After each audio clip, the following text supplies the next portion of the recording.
안녕하십니까. 저는 인도네시아 목장 하직수 선도입니다. 제 소개를 잠깐 하겠습니다. 어릴 적 저는 늘 근심이 마음에 무겁게 해 자유롭지 못했고 그다지 자신감도 없었고 내가 쓸모없는 사람 같은데 왜 태어났을까 하는 의문이 든 적도 있었습니다. 아무도 모르는 내 마음의 돌이 너무 무겁고 힘들었습니다. 또 아빠의 술로 인한 불안감도 무거운 마음에 한몫했던 것 같습니다. 또 힘들 때마다 돌아가신 할아버지께 도와달라고 빌었던 기억이 납니다. 대학교 졸업 후 취직하지 않고 약국에서 아르바이트를 했었습니다. 그때 가끔 저에게 지수가 교회 갈래라고 물으시곤 하셨는데 그때마다 교회에 대한 불편한 인식이 있었던 터라 늘 아니요라고 거절했었습니다. 어느 날은 그 약국에 어려움이 생겼습니다. 당연히 근심할 줄 알았는데 다른 날과 같이 늘 한결같이 밝은 모습을 보고 의아하게 생각했었습니다. 그래서 제가 걱정되지 않으시냐고 여쭤봤는데 나는 걱정 안 한다. 주님께 다 올려드린다. 주님께서 다 하신다라는 답변을 들었을 때 너무 충격적이었습니다. 그동안 살면서 고민은 당연히 나의 몫이었고 늘 그 고민이 해결되어야지만 발 뻗고 편히 잘 수가 있었는데 내가 해결하지 않아도 되고 나 대신 누군가가 하신다라는 그 말이 너무나 솔깃했습니다. 그 뒤 시간이 좀 지나 또 지수가 내일 교회 갈래라고 하셨고 그때 나도 모르게 네 하는 대답이 나왔습니다. 대답하고 나서 이게 내 의지와 상관없이 내 대답이 나왔다는 것을 느꼈습니다. 그렇게 20대 중반쯤에 처음 교회라는 곳에 가게 되었고 당시엔 즐거움에 들떠 있었는데 점점 그 기분이 사라져 가는 것을 느꼈고 왜 이럴까 하는 의문이 들 때쯤 청년부 예배에서 앞에서 찬양 인도하는 한 사람이 눈에 들어왔습니다. 너무도 기뻐하며 찬양하는 그 표정이 무엇이 저 사람을 그리 기쁘게 하는 걸까라는 궁금증이 있었고 그 이유를 알고 싶어졌습니다. 그때 동갑인 셀장과 나눔을 통해 듣게 된 말이 말씀을 묵상해 보라는 어려운 답변이었습니다. 그런데 그 날은 이상하게 복음서를 당장 집에 가서 읽어보고 싶은 마음이 강하게 들었습니다. 마침 집에는 아무도 없었고 말씀을 읽기 시작하는데 다른 날과는 다르게 마음이 이상했습니다. 머리 위로 내가 살아온 모든 과정들이 파노라마처럼 스쳐 지나가면서 가슴이 뜨거워지더니 알 수 없는 눈물이 그렇게 흐르는 것이었습니다. 그 순간 알게 되었습니다. 정말 하나님이 살아계신 분임을. 그 교회 다니며 마음의 말씀으로 채우지는 못하고 신앙생활을 했었고 그 많은 과정들을 통해 조금씩 다듬어져가는 경험을 했었습니다. 저는 결혼 정년기를 넘어 늦은 나이에 남편을 만나 결혼하게 되었습니다. 기다리던 아이가 생기지 않았고 여러 가지 어려운 마음들로 주님 앞에 엎드려지는 시간이 되었습니다. 이 과정을 통해 말씀으로 채우지 못했던 저희 마음에 말씀이 조금씩 들어가기 시작하면서 이 마음이 변화되었고 이 말씀들이 단순히 글이 아니라 살아있고 생명이 있음을 깨닫게 되었습니다. 이 말씀 안에는 하나님의 많은 약속들로 가득함을 이제야 깨닫게 되었고 그 약속이 저를 조금씩 견고하게 해주고 소망과 힘 주심을 감사드리게 되었습니다. 저는 결혼 후에 울진에서 살다 몇 개월 후 경주로 오게 되었습니다. 경주에서 가정교회라는 곳을 다니게 되었고 목장 모임을 통해 많은 위로를 받았고 사랑을 받았습니다. 이 목장은 저에게 숨을 쉬게 해주는 통로 같은 존재였습니다. 늘 감사했고 즐거웠던 곳이었습니다. 그런데 남편이 울산으로 발령받아 이곳 정관으로 오게 되었습니다. 경주에서 다니던 담임 목사님을 통해 일신교회라는 곳을 소개받았고 가정교회라는 것과 먼 곳이 아닌 정관 안에 있다는 말씀을 들었을 때 너무나 기뻤고 응답주신 하나님께 감사했습니다. 일신교회에 오기 전에 교회와 목장을 위해 기도로 준비했었는데 이렇게 귀한 가정교회로 인도하시고 좋은 목자님을 만나게 해주심을 너무나 감사드립니다. 저는 이곳에서의 생활이 기대되고 주님께서 어떤 일을 보여줄지 기대감이 생기게 됩니다. 마지막으로 성도님들께 드리고 싶은 부탁은 저희 가정을 기획해 주셔서 기도해 주시면 감사하겠습니다. 여호와를 경외하는 자에게는 견고하게 하시고 그 나라를 주님은 겸정 강성하게 해주신 것처럼 저희 가정을 주님께서 점점 견고하게 사랑이 충만하게 이런 가정 되게 해주실 것을 소망합니다. 또 이 태를 축복해 주시고 건강한 아이가 잉태되길 기도 부탁드립니다. 저희 이야기를 들어주셔서 감사합니다.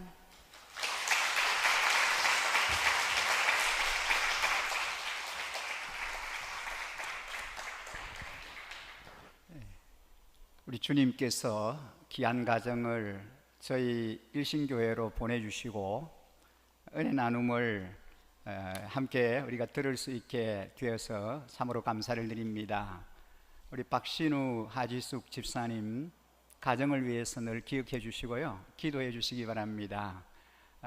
은혜 나눔에서 나눠주신 것처럼 가정 안에 하나님께서 귀한 생명을 잉태케 해주시도록 늘 여러분들이 기억하시고 기도해 주셨으면 좋겠습니다. 이 일을 위해서 우리 집사님이 매일 남편 출근하실 때 같이 우리 교회 나오셔서 계속해서 매일 기도하시는 걸 볼 수 있습니다. 우리 성도님들이 중보해서 기도해 주시면 아름다운 결실, 아름다운 열매가 이 가정 안에 맺혀지리라고 그렇게 소망합니다. 감사드립니다. 이 시간은 우리 오늘은 교육 목자 주일이죠. 교사 주일인데 저희 교회에는 영아부, 유치부, 초등부, 청소년부를 섬기는 우리 교육 목자들이 한 30여 명 있습니다. 우리 선생님들을 통해서 다음 세대 우리 자녀들이 말씀 안에서, 믿음 안에서 아름답게 자라가고 있는데 너무너무 수고를 많이 하시죠. 그동안에 우리 교회가 설립이 되고 교사주일이라고 수고하시는 선생님들에게 조그마한 선물을 드린 적이 한 번도 없습니다. 너무 수고를 많이 하시는데 아침 일찍부터 그러나 이번에는 그냥 지나가서는 안 되겠다 싶어서 최선을 다해서 자그마한 선물이긴 하지만 그래도 정성이 담긴 선물을 준비해서 우리 교육 목자로 섬기는 분들에게 전해드렸습니다. 이 시간에는 좀 축복하는 시간을 가지고 싶습니다. 우리 영아부, 유치부, 초등부 그리고 청소년부, 청년부의 교사로 섬기시는 우리 교육 목자님들 한번 자리에 일어나실까요? 다 한 분도 빠짐없이 다 한번 자리에 일어나 주십시오. 자, 빠지시면 안 됩니다. 다 일어나 주십시오. 예, 이분들이 우리 다음 세대 자녀들을 늘 이렇게 양육하고 섬기는 분들입니다. 목사님 두 분과 우리 교육 목자로 섬기는 분들, 여러분 크게 좀 박수해 주실까요? 예, 늘 애쓰고 수고하시는데 하나님의 은혜와 축복이 충만하게 임하시기를 소망합니다. 제가 한번 축복하는 기도 드리겠습니다. 어제나 오늘이나 변함없이 주님의 마음으로 어린 영혼을 말씀과 기도로 양육하는 교육 목자들을 주의 이름으로 축복합니다. 교회 사명은 하나님의 말씀을 가르치며 하나님을 알지 못하는 이들에게 복음을 전가하는 일인 줄 믿습니다. 진리의 말씀을 교회에 허락하심으로 진리의 터가 되게 하시고 생명이 흘러나오는 생명샘 되게 하셨습니다. 우리 교회가 이 귀한 사명을 감당할 수 있도록 주님의 마음에 합한 분들을 부르시고 주께서 맡겨주신 사명을 능히 감당할 수 있도록 사용하여 주심에 진심으로 감사를 드립니다. 특별히 하나님의 말씀을 가르치고 지도하는 목회자들에게 지혜와 총명을 다하사 하나님의 말씀을 가르치기에 부족함이 없게 하여 주옵소서. 영아부와 유치부, 초등부, 청소년부에서 섬기며 말씀을 가르치는 우리 교육 목자님들에게 지혜와 계시의 영을 부어주시옵소서. 말씀을 사랑하며 영혼을 섬기고자 교사로 자원하여 섬기는 분들입니다. 주님의 말씀을 잘 전하는 입술을 허락하시고 아이들의 영혼을 사랑으로 품는 지혜의 사람들이 되게 하옵소서. 천하보다 귀한 영혼을 돌보는 이들에게 하나님의 크신 은혜와 복을 내려 주옵소서. 모든 우리 교사들에게 영혼을 사랑하는 마음을 충만하게 부어 주옵소서. 잃어버린 영혼을 향한 열정과 헌신을 허락하시고 아이들을 위해 기도하는 기도의 종들이 되게 하옵소서. 온유한 성품을 허락하사 가르칠 때 주님의 온유함이 드러나게 하시고 교훈과 책망과 빠르게 함을 가르쳐 다음 세대가 진리의 말씀으로 새롭게 되기를 간절히 소원합니다. 그리하여 우리 일신교회가 이 정간 땅에 다음 세대의 귀한 영혼을 책임지는 교회가 되게 하시고 주님의 마음을 시원케 해드리는 교회 되게 하옵소서. 우리 교회에서 배우고 자란 다음 세대 꿈나무들이 열방을 변화시키며 세계를 움직이는 위대한 인물들이 다 되게 하옵소서. 오늘도 주님의 부르심의 사명을 온전히 감당하시는 모든 우리 교육 목자님들 주의 이름으로 축복합니다. 우리를 구원하신 예수 그리스도의 이름으로 기도드립니다. 아멘. 감사합니다. 우리 이 시간에는 오늘 특별히 이제 안식 연구년으로 귀한 시간을 보내고 있는 우리 박수목 목사님 말씀을 전해 주시겠습니다. 오늘 준비한 말씀 전해 주실 때에 우리 안에 은혜가 충만하게 임하시기를 소망합니다. 기다림의 영성이라고 하는 주제로 말씀을 전해 주시겠습니다.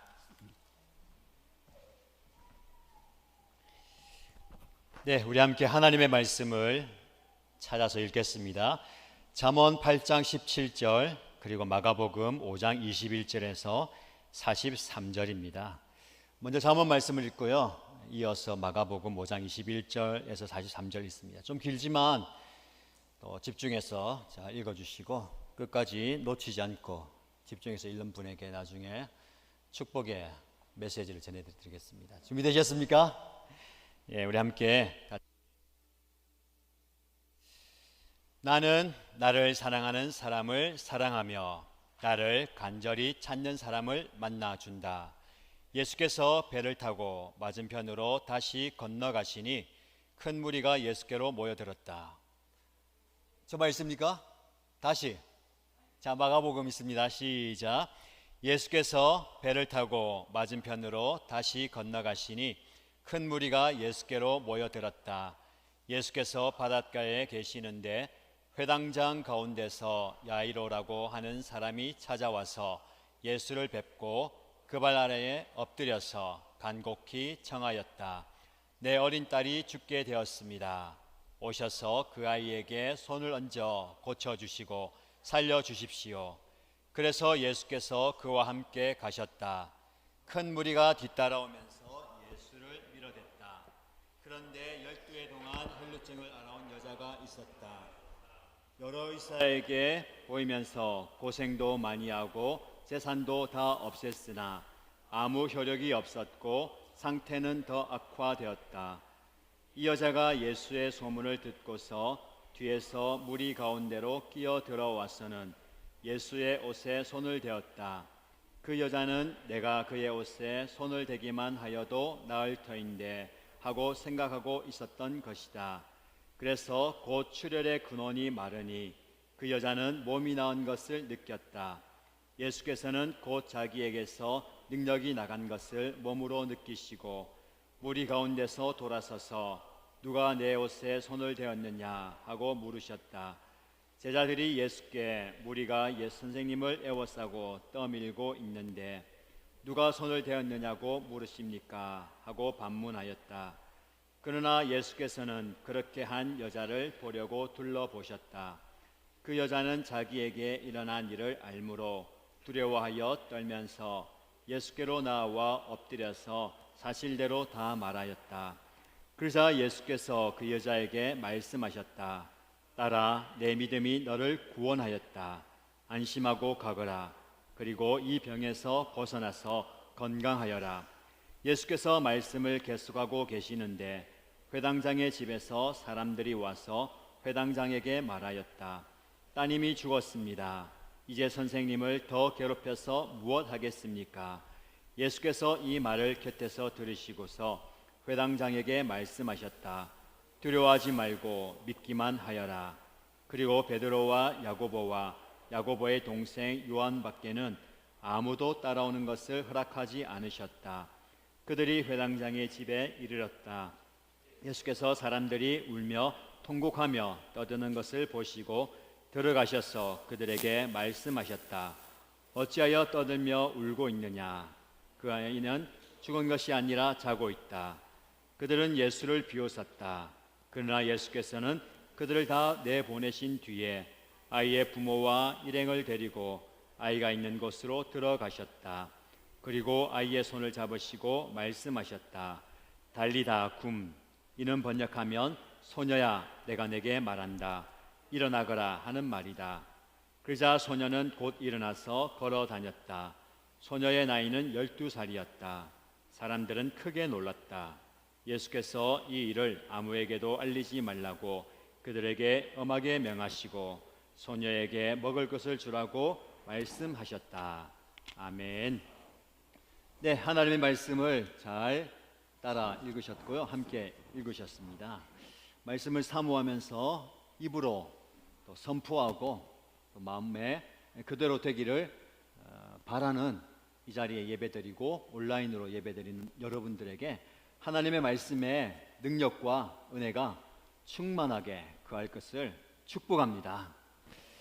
네, 잘 지내셨습니까? 오랜만에 여러분들 뵈니까 좋습니다. 너무 보고 싶었습니다. 저만 그런가요? 예, 일부 예배 때도 말씀드렸지만 여러분들 뵈니까 좋고요. 오랜만에 뵈니까 좋고 또 감사한 것은 일부 예배 때도 마찬가지고 2부 예배 때도 마찬가지지만 제가 여러분을 처음 뵙고요. 여러분이 저를 처음 뵙는 분들도 많이 계셔서 감사합니다. 무슨 말씀인지 알죠? 아시죠? 제가 안식 연구년을 3월부터 시작해서 2개월 반이 지났어요. 이제 겨우 2개월 반 지났는데 상당히 오랫동안 여러분을 못 본 것 같아요. 그래서 더 보고 싶었다는 거예요. 여러분들 중에서는 벌써 오셨나? 하고 계신 분이 계신데 여러분들 감사한 것은요. 보지 못해도 말씀을 통해서 동일한 하나님의 말씀을 통해서 교제할 수 있다는 것에 더 큰 감동이 있습니다. 잠언 말씀 함께 묵상하잖아요. 저도 매일 잠언 말씀 묵상하는데 지혜의 말씀, 이 잠언에 있는 지혜의 경구들이 저와 여러분에게 그리고 우리 가정과 다음 세대 자녀들에게 그대로 임하는 복이 있기를 축복합니다. 지혜롭게 사는 삶. 어떻게 지혜롭게 살 것인가? 사실은 우리 고민이에요. 우리 자녀들 보면서, 다음 세대 보면서 이 아이들이 정말 지혜롭게 세상에 나가서도 잘 살아야 될 텐데 고민이 되고 걱정도 되고 또 많이 애를 쓰는데 분명한 것은요. 잠언이 얘기하는 지혜는 이 시대를 살아가는 처세술, 성공하는 성공 방식이 아닙니다. 이 지혜는 하나님을 경외하는 법을 말하는 거예요. 더 나아가서 오늘 우리가 읽었던 말씀이죠. 잠언 8장 17절 말씀입니다. 한번 같이 읽어볼까요? 잠언 8장 17절 말씀을 소리내서 입술로 고백하고 선포하고 한번 마음에 새겨보도록 하겠습니다. 잠언 8장 17절입니다. 같이 읽습니다. 나는 나를 사랑하는 사람을 사랑하며 나를 간절히 찾는 사람을 만나준다. 아멘. 여러분 잠언을 읽다 보면 아버지가 아들에게, 아버지가 딸에게 너가 정말 지혜로운 사람이 되어라. 어떻게 하면 지혜로운 사람인가를 말하지만 한 번씩, 아니 자주 지혜를 인격적인 존재로 이야기를 해요. 그 말은 무슨 말씀이냐면 내가 간직해야 할 덕목, 내가 취해야 할 자질이 아니고 인격적인 만남을 가져야 된다는 거예요. 지혜를 만나야 된다는 것이죠. 그래서 더 나아가서 오늘 본문의 말씀이 나가 지혜인데요. 여러분 이 말씀은 나를 사랑하는 자를 내가 사랑할 것이고 나를 간절히 찾는 자를 내가 만나줄 것이다. 누구의 말씀 같아요? 하나님의 말씀입니다. 예수님의 말씀이에요.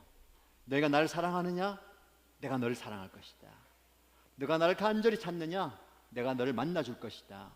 오늘 이 자리에서 예배드리는 저와 여러분, 온라인으로 예배드리는 저와 여러분, 우리 모두에게 주시는 하나님의 말씀인 줄 믿습니다.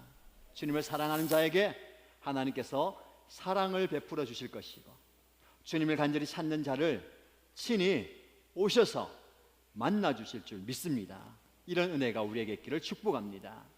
오늘 본문의 말씀 보면요, 마가복음 말씀 읽었는데 이 지혜의 근원 되시고 지혜 자체 되신 예수님을 만남으로 인생의 큰 위기에서 큰 은혜를, 아니 기적을 경험한 한 사람을 만나볼 수가 있습니다. 그 사람을 만나보러 출발하도록 하겠습니다. 많은 사람들이 예수님을 보기 위해서 모였어요. 그런데 어느 한 사람이 헐레벌떡 땀을 흘리고 그 사람 틈을 비집고 예수님께로 가까이 오는 거야. 그리고 예수님 발 앞에 털썩 무릎을 꿇고 간절히 예수님께 구합니다. 선생님, 제발 저를 좀 도와주십시오. 이 사람은 회당장 야이로예요. 왜 이렇게 급박하게 예수님을 찾아왔을까요? 간절히 찾아왔다는 본문의 말씀 23절 말씀 보면 같이 한번 읽어볼까요? 마가복음 5장 23절입니다. 간곡히 청하였다. 내 어린 딸이 죽게 되었습니다. 오셔서 그 아이에게 손을 얹어 고쳐주시고 살려주십시오. 이 회당장 야이로가 그렇게 급박하게 예수님 앞에 무릎을 꿇고 구하는 이유가 여기에 있습니다. 자기의 사랑하는 딸이 죽게 된 거예요. 그러니까 만사를 제쳐두고 예수님 앞에 나온 겁니다. 그리고 외친 첫 마디가 내 사랑하는 어린 딸이 죽게 되었습니다. 여러분, 이 사람의 상황이 얼마나 급박했던지 많은 사람들이 거기 모여 있어요. 뭐 체면, 눈치, 위신 따질 것 없습니다. 다급하게 엎드려서 외치는 거예요. 사실 이 사람의 신분은 회당장이에요. 명색이 회당장인데 그 당시에 무명의 한 청년 앞에 무릎을 꿇는 거예요. 여러분, 회당장이 누구냐면 그 당시에 뭐 지금도 마찬가지예요. 유대인들은 회당을 중심으로 마을이 집결돼요. 여러분, 유대인들이 어느 마을에 정착하면 가장 먼저 회당을 세우고 회당 근처에 마을을 세워요. 그리고 자주 그곳에 모여서 교육도 받고 또 예배도 하고 모임도 가져요. 그 회당은 재판장의 기능도 하고 그리고 학교의 기능도 하고요. 그리고 종교, 사회, 모임의 중심지예요. 그런 회당의 회당장이에요. 존경받고 인정받는 명예를 가지고 있는 사람입니다. 근데 그 사람이 모든 사람들이 보는 앞에서 예수님 앞에 무릎을 꿇는 거예요. 어린 딸이 죽게 되었으니까. 아버지 입장으로서는 그렇게 할 수 있잖아요. 사실 나의 문제보다 더 큰 문제가 내 자녀의 문제예요. 내가 아픈 것보다 더 가슴 아픈 것은 내 자녀가 아픈 것을 쳐다보는 아버지 어머니의 마음이에요. 이 자리에서 예배드리는 자녀들 잘 들어야 돼요. 우리 엄마 아빠 보면 별거 아닌 것 같이 보이십니다. 그죠? 여러분들보다 더 여러분들을 사랑하고 여러분들이 아플 때 가슴 아플 때 가슴 아파하는 거예요. 그래서 부모님들이 얘기하잖아요. 네가 부모 돼 봐야 한다. 너 같은 애를 꼭 낳아봐야 한다는 그런 얘기 들어보신 분 계십니까? 지금은 많이 안 듣죠. 그래도 엄마들이 아빠들이 찾는데 그죠? 부모의 심정이 그거예요.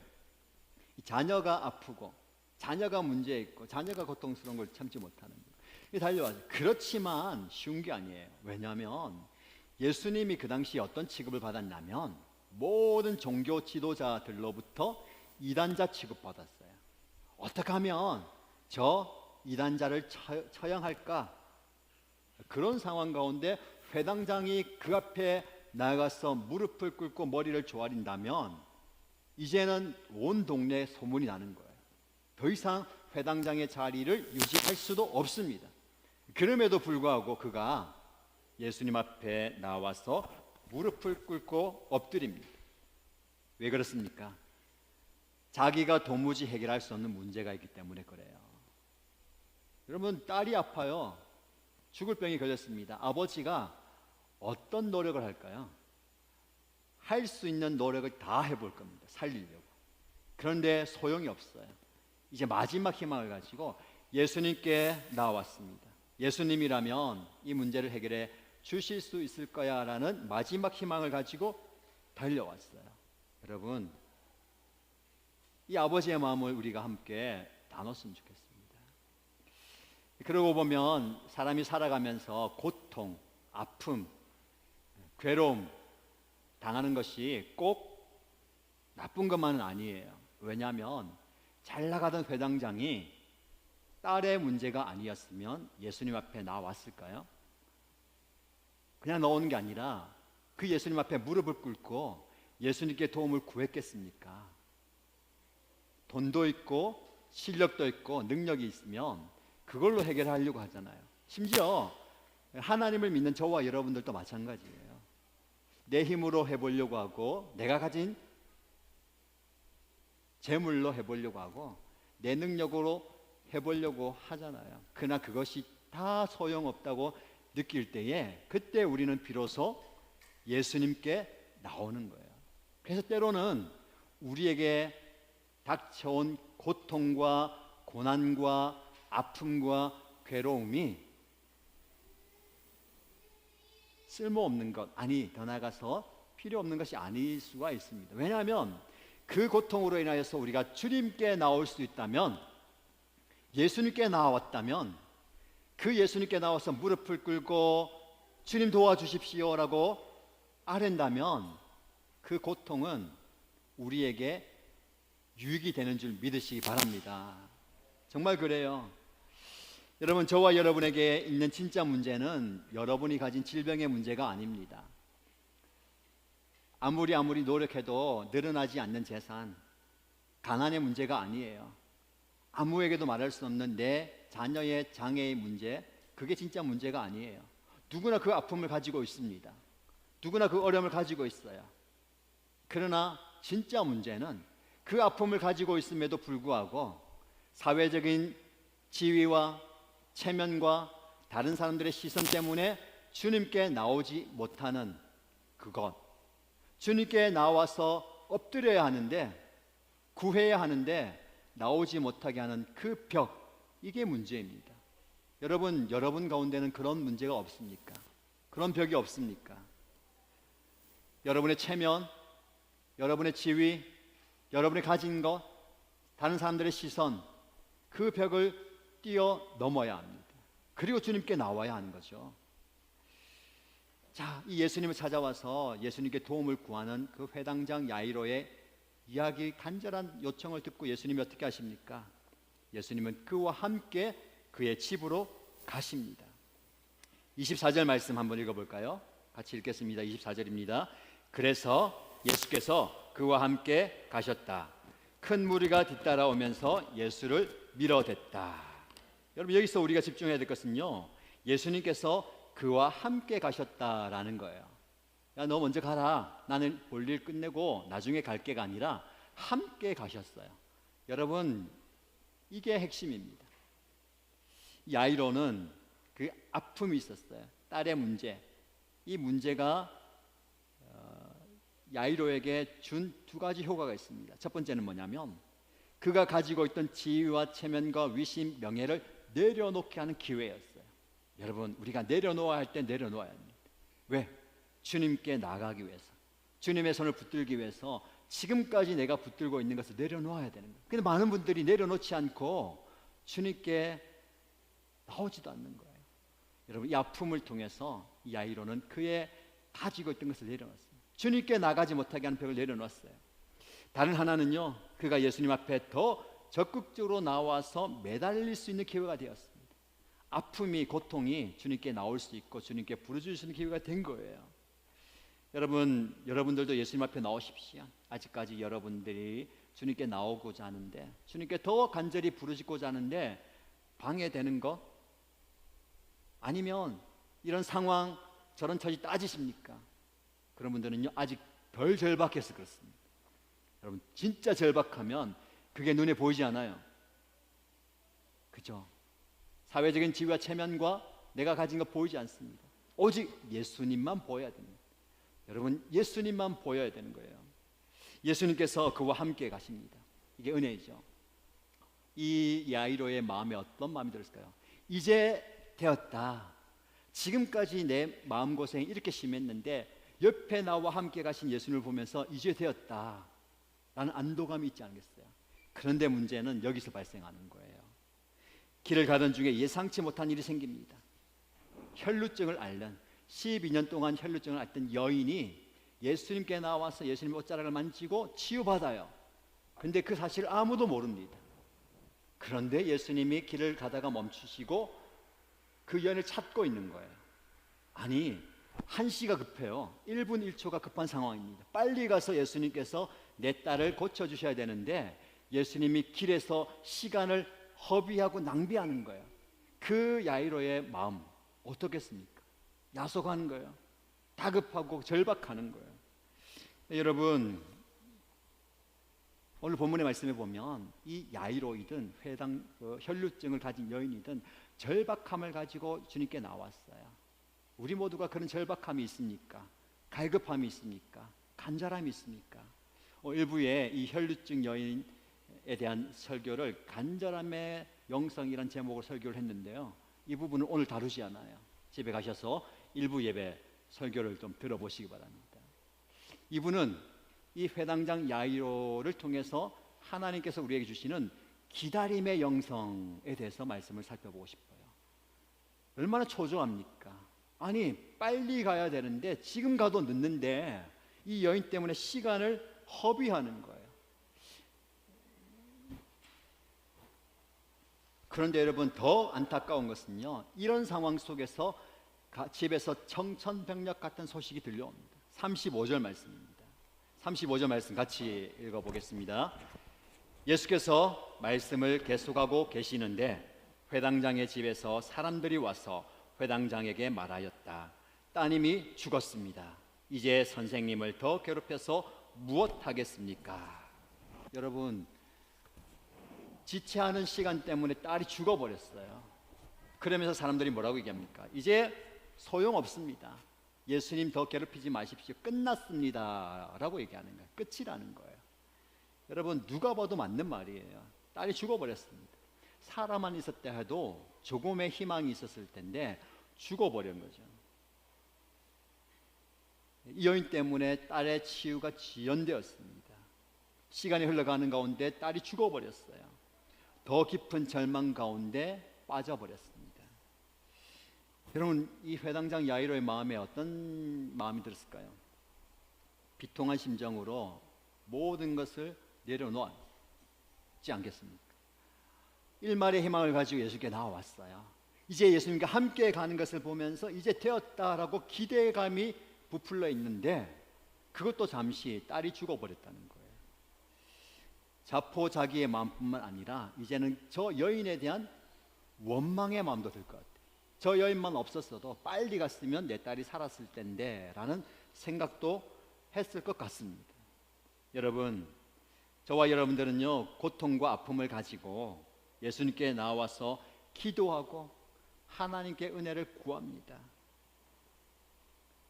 그러면 하나님께서 나의 기도를 들어주시고 응답해 주실 거라는 믿음이 있습니다. 사실 하나님은 그렇게 해주신다는 믿음이 우리에게 없는 게 아니에요. 믿음이 다 있어요. 그래서 하나님 그렇게 하십니다. 그런데 문제는요, 그 아픔과 괴로움과 어려움이 빨리 해결되지 않는 거예요. 우리를 더 힘들게 하는 것은 지체되는 시간입니다. 지금 문제가 해결되어야 되는데 시간은 지나가요. 그로 인해서 상황은 더 악화되어 갑니다. 그래서 우리 마음이 어려운 거예요. 분명히 하나님께서 해결해 주실 거야. 하나님께서 인도하실 거야. 나는 믿음이 있어. 그런데 해결되지 않는 시간이 길어지니까 아픈 거예요. 처음에는 원하는 대로 되는 것 같다가 하나님께서 순간 방향을 틀어버리십니다. 저와 여러분들이 신앙생활하면서 이런 경우를 얼마나 많이 겪게 되는지 모릅니다. 혹시 이 자리에 계신 분들 중에서도 하나님께서 분명히 나에게 약속을 주셨는데, 응답해 주신다고 하셨는데 아직까지도 상황이 해결되지 않고, 아니 더 큰 어려움 때문에 전보다 더 힘들어지신 분 계십니까? 조금 상황이 호전되다가 또 다른 어려움 때문에 실망하고 좌절하는 분이 계십니까? 여러분의 기도와 관심으로 제가 이제 안식년을 잘 보내고 있는데요. 특별히 개인적으로 하나님께서 좋은 시간을 주신 것 같아요. 이제 사역에서 좀 멀어져서 제 자신을 돌아보고 또 공부하고 자신을 돌아볼 수 있는 시간을 가집니다. 적극적으로 어디 학교를 가거나 좋은 곳에 가서는 못하지만 요즘은 또 코로나 상황 때문에 온라인 그 강의라든지 또 그런 이제 좋은 프로그램을 접할 기회가 많거든요. 나름대로 열심히 하고 있는데 하나님께서 작년 말과 올해 초에 저와 저희 가정에 특별한 그런 은혜를 주시고 그런 하나님과 깊어지신 기회를 주신 것 같아요. 작년 10월 초에 갑자기 연락을 받았는데 장인어른이 일터에서 쓰러지셨대요. 혼자 일하시는 곳이라서 늦게 발견돼서 구급차에 실려서 갔는데 뇌출혈이 진행되는 바람에 위급한 상황이다. 그래서 아내와 함께 급하게 또 병원에 갔는데 아내는 이제 눈물을 흘리고 어떻게 하면 좋냐 하는데 제가 옆에서 할 수 있는 게 없더라고요. 기도하고 위로해주고 하지만 남편이지만 나를 의지하고 하지만 아무것도 할 수 없는 거예요. 그때 느낀 그런 무기력감이 찾아오는 거예요. 그래도 어떡합니까? 시간을 내서 함께 병원에 갔는데 중환자실로 옮기게 되고요. 뇌출혈이시는 게 의사 선생님 말로는 한번 뇌출혈이 왔기 때문에 어떻게 될지 모른다. 회복이 어려울 뿐만 아니라 회복되더라도 심각한 후유증이 있을 수 있으니까 그 말만 들어도 큰일 나는 거예요. 하나님께서 도와달라고 지켜달라고 기도를 하고 하나님께 맡겼습니다. 네, 여러분 아시다시피 그러던 과정이 지났어요. 6개월이 지났어요. 사실은 그런 과정에 사람마다 다 틀리지만 오랜 기간 동안 병상에 여전히 계신 분도 있지만 3주 중환자실에 계시고 일반 병실에 옮겼다가 재활병원으로 옮겨가지고 5개월 동안 재활했어요. 6개월 만에 쓰러지신 6개월 만에 퇴원했습니다. 그래서 일상적인 생활을 하면서 또 병원에 다니시고 했어요. 뭐 대화하는 거나 또 얘기하는 것도 다니시는 것 전혀 불편함이 없었는데 지난 금요일 또 연락을 받았어요. 몸이 안 좋아지셨다. 또 상황이 안 좋아져서 가까운 응급실에 갔는데 CT를 찍고 있는데 뇌출혈이 발생되는데 우리가 감당할 수 없으니까 더 큰 병원으로 가라. 그래서 부산대 병원으로 옮겼는데 또 다른 곳에 뇌출혈이 진행되어서 지난번보다는 약하지만 이 뇌출혈이 계속되고 있다. 이게 심각해지면 수술까지 가야 되는데 그런 상황 속에서 모든 가족들이 또 놀란 거죠. 지난번에 겪었던 그 과정을 또 겪어야 되느냐. 아니 입에 두 번째라면 이제는 또 다른 더 큰 위기가 올 거 아닌가. 또 다른 것을 준비해야 되는 건 아닌가라는 생각을 했습니다. 그 아픔을 우리 가족들과 제 상황 속에 찾아오면서 하나님 나에게도 이런 순간이 찾아오는군요. 언젠가는 그런 상황들이 오게 될 것은 알았지만 지금 찾아왔네요. 어떻게 하면 좋습니까? 제가 할 수 있는 게 아무것도 없습니다. 여러분 우리 인생이 소위 말하는 꽃길만 걸으면 얼마나 좋아요. 그러나 그렇지 않다는 것은 우리 모두가 동의합니다. 하나가 해결되면 또 다른 어려움이 찾아와요. 아니 하나가 해결되기도 전에 더 큰 어려움이 우리에게 찾아옵니다. 그때 우리가 어떻게 하고 어떤 반응을 보여야 됩니까? 오늘 본문으로 들어가 볼까요? 회당장 야이로가 들었던 소식. 예수님과 함께 가서 내 딸이 고침을 받을 것이다 라는 기쁨도 잠시 딸이 죽어버렸습니다. 도대체 왜? 라는 질문이 그의 머릿속에 맴돌고 있을 거예요. 도대체 왜? 왜 주님께서 하나님께서 이런 사건을 그에게 허용하셨을까요? 우리 질문해 보아야 됩니다. 저도 고민해 봤어요. 도대체 왜 나아지는 것 같다가 희망을 줬다가 더 큰 어려움을 주는 거예요. 하나님께서 이 야이로의 믿음을 다루시기 위해서예요. 사실 우리 모두에게 문제가 생기면 어떻게 생각합니까? 나에게 닥친 문제가 가장 큰 문제라고 생각해요. 다른 사람의 문제가 보이지 않습니다. 당장 내 문제가 급한데 가족도 마찬가지예요. 내 문제가 급한데 내 딸 아이가 죽게 되었는데 근데 여러분 예수님께서 그렇게 위급한 상황 속에서도 잠시 멈추게 하세요. 그리고 다른 사람의 아픔을 보게 하는 거예요. 회당장 야이로 예수님 옆에 서서 그 여인이 치유되는 과정, 그 여인이 예수님께서 부르셔서 모든 사람들 앞에서 말씀하신 과정을 보지 않았겠어요? 여러분 이 과정이 없었다면 보이지 않습니다. 내 문제, 내 딸아이의 문제, 내 아픔만 보는 거예요. 그러나 예수님께서 잠시 멈춰서서 보게 하는 거예요. 저와 여러분에게 필요한 기다림의 영성이 이거예요. 여러분 지금 당장 여러분의 문제가 가장 커 보입니다. 빨리 내 문제가 해결돼야 되는 거예요. 내 문제 말고는 안중에도 없어요.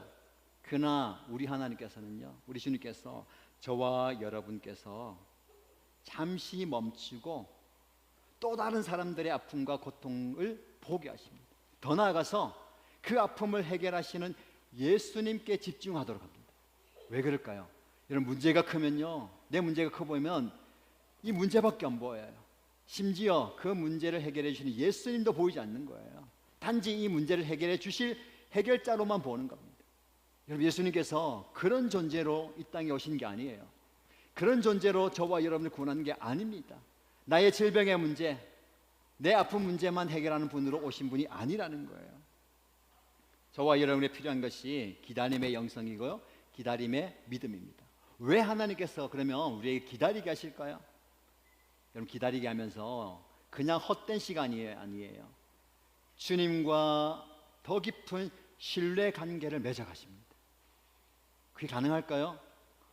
나는 문제가 해결되지 않고 이 문제는 더 악화되고, 아니 최악의 상황까지 왔는데 주님과의 관계가 회복된다는 거, 주님과의 관계가 깊어진다는 거 가능할까요?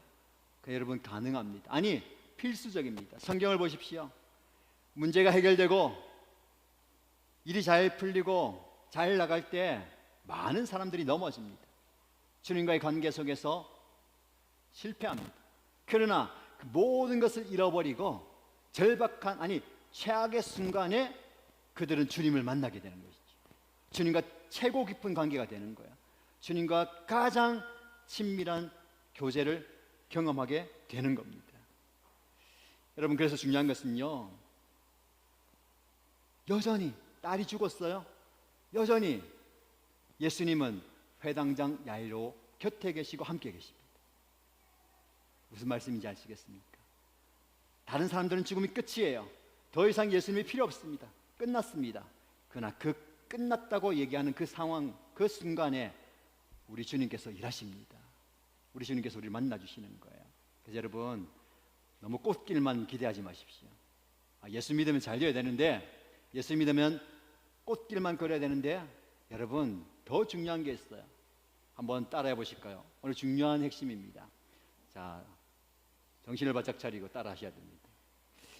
예수님 없는 꽃길보다 예수님과 함께 가시밭길을 걷는 것이 낫다. 아멘입니까? 쉽게 아멘 하시는데 진짜 어려워요. 나는 예수님 안 계셔도 꽃길 가고 싶어요 라고 고백하는 분이 너무 많아요. 그렇게 기도하는 분이 많아요. 그렇게 찾는 분이 많아요. 그러니까 여러분, 주님은 그걸 원치 않으십니다. 예수님 없이, 하나님 없이 여러분이 성공하고 번영하고 번성하고 잘 되는 것보다 가시밭길을 걸어도, 고난의 길을 걸어도, 아픔이 날 찾아오고 최악의 순간에 처해도 예수님이 함께 계시면 이게 복인 줄 믿으시기 바랍니다. 이게 주님께서 우리에게 원하시는 바고, 기다리게 하시고 지체하게 하시고 오래 걸리게 하시는 뜻입니다. 자, 35절 말씀입니다. 함께 읽어볼까요? 예수께서 말씀을 계속하고 계시는데 회당장의 집에서 사람들이 와서 회당장에게 말하였다. 따님이 죽었습니다. 이제 선생님을 더 괴롭혀서 무엇 하겠습니까? 세상은 이야기합니다. 그걸로 끝이다. 이제 소망이 없다. 더 이상 할 게 없다. 여러분, 철저한 절망의 소식입니다. 이제 12살, 꺾이기엔 너무 아름다운 꽃이에요. 우리 자녀들이 그래요. 지금 예배드리고 온라인으로 예배드리는 여러분, 다음 세대 여러분, 자녀들 정말 아름답게 피고 열매 맺어야 할 꽃이에요. 그 꽃이 지금 꺾인다는 것은 있을 수 없는 일이에요. 여러분, 근데 세상 사람들은 죽음이 끝이다 생각하고 이미 장례가 진행되고 있어요. 38절 이하 보시면 회당장의 집에서는요, 장례가 준비되다 못해 장례식이 진행되고 있습니다. 근데 예수님께서 이런 상황 속에서 뭐라고 말씀하시는지 36절입니다. 예수께서 이 말을 곁에서 들으시고서 회당장에게 말씀하셨다. 두려워하지 말고 믿기만 하여라. 주님의 말씀입니다. 두려워하지 말고 믿기만 하여라. 여러분, 도무지 이해할 수 없고 도무지 받아들일 수 없는 말씀이에요. 죽었어요. 끝났습니다. 두려워하지 말고 믿기만 하여라. 왜 예수님께서 두려워하지 말라 하셨을까요? 여기서 두려워하지 말라는 것은요, 너가 절망 속에 빠져들지 말라라는, 인생을 살아가면서 우리가 겪게 되는 최고의 절망은 죽음입니다. 사랑하는 사람의 죽음, 나의 죽음. 왜 그렇냐면 죽음은 끝났다 생각하거든요. 근데 그 상황 속에서도 예수님은요, 두려워하지 말고, 즉 절망하지 말고 믿기만 하여라. 예수님이 원하시는 것은 믿음이에요. 우리가 이 말씀에 아멘 할 수 있겠습니까? 두려워하지 말고 믿기만 하여라. 아니, 믿기만 하면 뭐합니까? 죽었는데요, 끝났는데요, 해결이 하나도 되지 않았는데요, 바뀐 게 없는데요. 여러분, 상황의 반전, 문제의 해결보다 중요한 것은 내 마음의 절망이에요. 어떤 상황이 오든지 믿음은 절망하지 않습니다. 우리가 잘 알아야 되겠군요. 내가 믿으면 이 문제가 해결된다. 내가 믿으면 잘 된다. 내가 믿으면 성공한다. 여러분, 그건 성경에서 말하는 믿음이 아닙니다. 하나님께서 여러분에게 말씀하시는 믿으면, 네가 믿느냐? 그러면 절망하지 마라. 네가 믿느냐? 두려워하지 마라. 네가 믿느냐? 나를 믿느냐? 낙심하지 말라. 어떤 고통과 아픔과 괴로움과 사망의 자리에 있더라도, 모든 것을 잃어버려도 하나님을 믿는 사람은 넘어지지 않습니다. 포기하지 않습니다. 좌절하지 않습니다. 다 내려놓지 않습니다. 지금 이 자리에 계신 여러분, 예수님께서는요, 더 이상 소망이 없는 자리에서 소망을 주십니다. 더 이상 희망이 없는 자리에 희망이 되십니다. 생명의 기적을 선물해 주시는 거예요. 그것을 믿으시기 바랍니다. 그래서 우리는요, 이 기다림의 순간, 지체되는 상황 속에서 언제 해결될까? 어떻게 해결될까? 보다 중요한 주님을 만나게 되시기 바랍니다. 딸 아이가 죽어서 장례를 진행하고 있어요. 예수님께서 가십니다. 그리고 아이의 손을 잡고 말씀하십니다. 뭐라고 말씀하십니까? 달리다 굼. 같이 한번 따라해 볼까요? 달리다 굼. 아람어인데요. 그 당시에 유대인들이 아람어를 이제 일상적으로 사용했는데, 달리다 굼은 일어나라는 말이에요. 엄마가 잠자고 있는 아이를 깨울 때에 이제 그만 자고 일어나라라는 일상적인 용어예요. 그 딸 아이를 향해서 예수님께서 달리다 굼, 일어나라는 거예요. 여러분, 저와 여러분을 향한 주님의 음성을 들으시기 바랍니다. 달리다 굼. 절망의 상황 속에서, 지체되는 상황 속에서, 더 이상 기다리기 힘들어서 괴로워하고 어려워하고 힘들어하고 포기하고 싶은 순간 속에, 아니 다 내려놓고 있는 그 상황 속에서 예수님께서는 사랑하는 내 딸아 일어나라 라고 말씀하십니다. 사랑하는 내 아들아 일어나라 라고 말씀하십니다. 그 주님의 음성이 저와 여러분의 심령 가운데 들려지기를 축복합니다. 그리고 그 말씀에 반응하십시오. 그 말씀에 반응하면서 일어나 주님께 나아가십시오. 더 깊은 주님과의 관계 속에서 하루하루를 살아가시기 바랍니다. 우리가 처음에 말씀을 시작하면서 잠언 8장 17절 말씀을 읽었는데요, 다시 한번 볼까요? 잠언 8장 17절입니다. 나는 나를 사랑하는 사람을 사랑하며 나를 간절히 찾는 사람을 만나준다. 주님께서 오늘 이 자리에 저와 여러분에게 주시는 말씀입니다. 여러분이 처한 상황이 어떤 상황입니까? 간절하고 갈급한 문제가 그대로 있습니까? 아니 더 어려운 문제가 나를 찾아왔습니까? 그 상황 속에서도 분명한 믿음을 가지고 예수님께 집중하십시오. 그 예수님께서 저와 여러분을 만나 주시고 저와 여러분들을 품어 주시고 사랑해 주실 줄 믿습니다. 그 믿음으로 살아가는 저와 여러분 되시기를 주님의 이름으로 축복합니다. 아멘. 함께 찬양할까요? 함께 찬양하고 싶은 찬양은 내 갈급함입니다. 우리 모두가 갈급함이 있습니다. 간절함이 있어요. 그러나 이 세상은 이 간절함과 갈급함을 채워줄 수 없습니다. 주님께 나올 때에, 예수님께 나올 때에 우리의 갈급함의 문제가 해결됩니다. 그 갈급함을 주님께 아뢰면서 함께 찬양하십시다.